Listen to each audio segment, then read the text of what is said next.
It's all about the chase. Hello everyone, I'm Sarah from Everyday Starlet. Welcome to my channel. I make videos to inspire you to be the star of your own life. I actually had a requested topic, how to get your husband to chase you again. I'm assuming that based on this question that we're talking about a relationship where the man was chasing or pursuing you in the beginning. And I want to make a note that there's a difference between chasing and pursuing. I think what you mean is pursuing. Chasing usually comes out of neediness. It's like, oh my god, I have to have this right now. There's a neediness to it, which can be very unattractive for both men and women, like that neediness. Pursuing comes from a much more grounded place. Like, you want a masculine man to pursue you. It's the hunt. He knows what he wants and he's going to go for it, as opposed to that chasing of like, oh, I need you right now. It's a very like grabby, it's a very closed energy, whereas like pursuit is a much more open energy, right? So I'm gonna guess that what you want is you want your man to start pursuing you again. There's a lot of dating advice out there that's gonna be like, play hard to get, do your own thing, spend time with your girls, like start ignoring him and then he'll chase you. And I'm not gonna say that that's necessarily right or wrong. If you wanna try that, if you wanna do that, go for it. That's not the place I come from. In my content, I talk about tapping into your feminine energy and to inspire his masculine energy.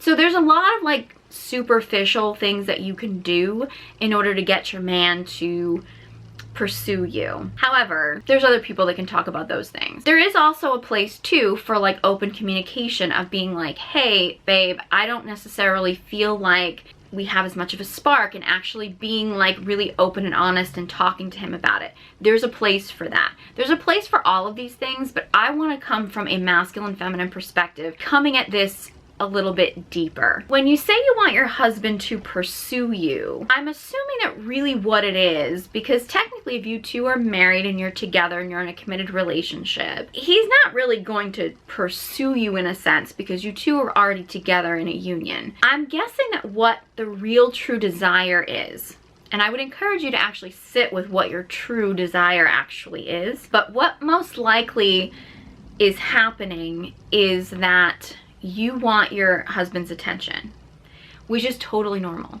The feminine longs for the masculine to fully see her, to witness her, to have his presence and focus on her. That longing, that yearning from the feminine is totally normal. We get this whole idea of this like neediness for attention as always being a bad thing. Now, if you're willing to compromise yourself and compromise your morals, or if someone doesn't pay attention to you, it's completely destroyed you. Like if you have that neediness as far as like that, again, it's the same way as you don't want a man to be clingy and graspy on you. You want him to pursue you from like a direct, focused way. The masculine doesn't want a woman who is just sort of like, oh my god, I need you to pay attention to me. I need the attention. Like that's gonna feel very closed off. Like I need this. I really need this.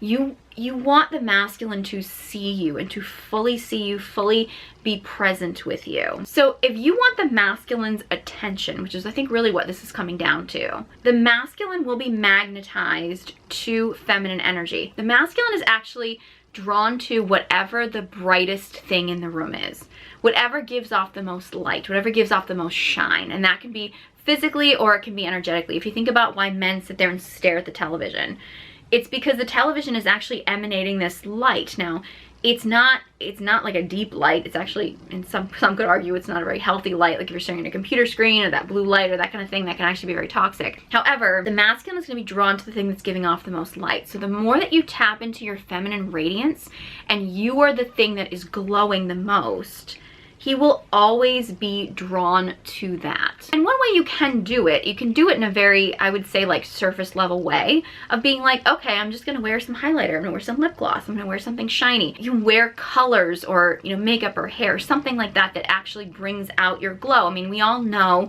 as women, if we put on certain colors, like some colors we put on, it just makes us look sickly. Like, and it might be a color that looks great on somebody else, but like on us, it makes us look sickly. But when we put on another color, it just makes our whole skin glow. It makes our whole face light up. Like it can be something as simple as that. And I would encourage women to be doing that for yourself. I mean, whether you're in a relationship or not in a relationship, like those things that actually make you feel like you are lit up, do them for you. And trust me, men will definitely notice. Like if you're doing these things for you from this place of like wanting to inspire your own inner glow, men will notice. And in fact, if you are married, you might want to be careful who you do that around, because you may actually get attention from people that you don't want. So I would encourage you to do it more often around your actual masculine partner. And again, it doesn't just have to be surface, although I do think that sometimes the surface stuff can kind of kickstart us into something that goes deeper. There's actually a really great interview that I saw with Dita Von Teese, the burlesque performer who's iconic. I love her. Where she talked about the idea of like some women wear lingerie and they'll put it on and it's kind of like for show. It's like, okay, I'm gonna put this on and I'm gonna stand here and I'm gonna show you that I'm wearing this lingerie. It's a different energy too if you go out as a woman and you buy some lingerie and you put on something. It doesn't have to be lingerie, but whatever makes you feel the sexiest, like whatever you put on that makes you feel sexy. And then you just walk around like, what? This is just how I am. Like this is just who I am. I am just a sexy, beautiful woman. It takes away that neediness. Like it doesn't matter if he doesn't respond to it. You don't care because you're a sexy woman. You don't need him to respond to it. You are just glowing as the sexy woman that you are. Now, if you're with a masculine partner and you are feeling your sexiest, your juiciest, you're in your most feminine energy, and he doesn't notice you, he's got the problem, not you. If you are in your gorgeous, sexiest feminine energy, a man who truly loves you, is truly a masculine partner, he's gonna be all up on that. Like, he just will. Like, that's where you want that to come from. And it doesn't just have to be about what you wear. If you really start tapping into the sensual part of your feminine energy, it doesn't have to be sexual, it can be sexual, but it can be your sensuality. When you eat food, like imagine how good it tastes, like feel how good even when you drink water, like you can literally drink water and just like feel the coolness. Like you're feeling the coolness. You actually feel it on your tongue. You feel it slide down your throat, which is, I'm realizing how this is sounding, but like literally it's just water. It's a glass of water. Feel the sensations, feel that. When you do everything, when you move in life, feel the sensations in your body. How does it make your body feel? I think it was David Data that actually said this one time when I was listening to a lecture, that he was like, if you feel good in your body, men are gonna wanna be in your body, right? Like that's, whereas if a woman doesn't feel good in her own body, well, I mean, I'm not saying men aren't gonna wanna be with you. It's not gonna be the same thing, right? Like you wanna feel good in your body so that he'll wanna be in your body. It's really figuring out your way, and that's gonna be different for everyone. And that's why, like, I don't necessarily wanna give you a formula to like do this or do that. I don't love the idea of doing this whole like, oh, well, I'm gonna go on a girls trip, or I'm just gonna go out with the girls and I'm gonna like make him miss me. I don't love that idea because it does to me feel a little bit manipulative, or a little bit more like a game. Whereas if you know that like having a night out with a group of your friends and just like talking and being in your feminine energy with a bunch of girlfriends and just like hanging out and socializing, and if you know that that's gonna make you feel really enlivened and juicy, then do that. Like that's great, because then when you come home to your husband and you feel that like invigorated, like, hey, I spent time with the girls, I had a great time, like I got to talk, we got to connect, like I got to be around a bunch of other like really great feminine energy, and now you feel more feminine coming home to your masculine partner, he's gonna be more drawn to that, right? Because the masculine, again, he's always gonna be drawn to the thing that gives off the most light. And if you now have tapped into your inner glow, and this has nothing to do with your physical appearance, your height, your weight, your age, anything like that, like it's your inner glow, like your feminine glow that comes from within, the part of you that he was probably attracted to when he first met you. If he did pursue you originally, it's probably the part of you that he pursued. He's gonna be drawn to that. He's gonna be attracted to that. He's gonna be magnetized to that. So I would really learn to tap into the things that you really feel like put you in your most glowing feminine energy.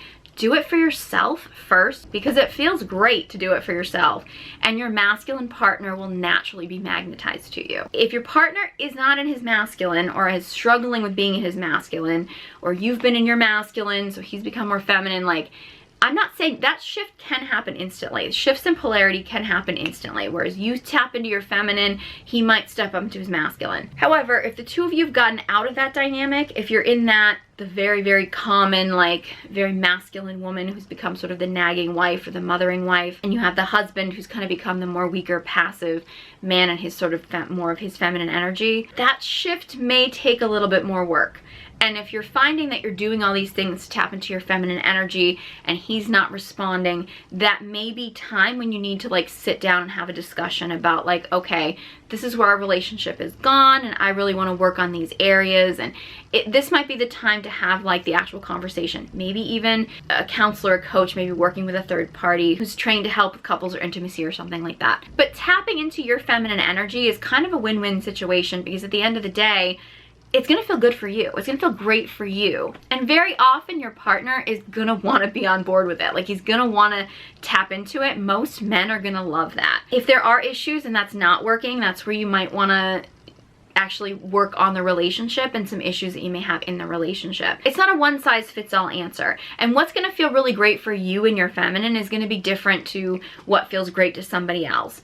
You know, I always use the example of like, for some women, they feel like they're most feminine when they're in like super high stiletto heels and walking around in some kind of like really like slinky pencil skirt or something. For me, I feel my most feminine when I'm like barefoot and in flowy dresses. Like, that's just my feminine. Your feminine and what makes you feel glowing and feminine is gonna feel different for each woman. I encourage you to try stuff out, provided you're not doing anything drastic like cutting off your hair or something like that. You know, provided you're just doing something that is just just trying something on and seeing if it works.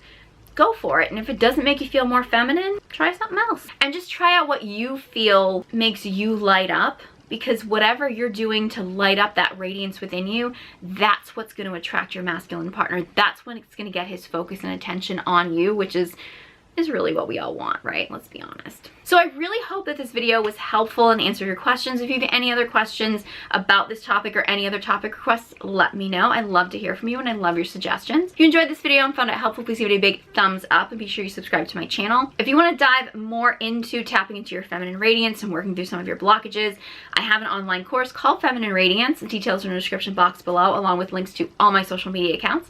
Thank you guys so much for watching, and I hope you join me next time.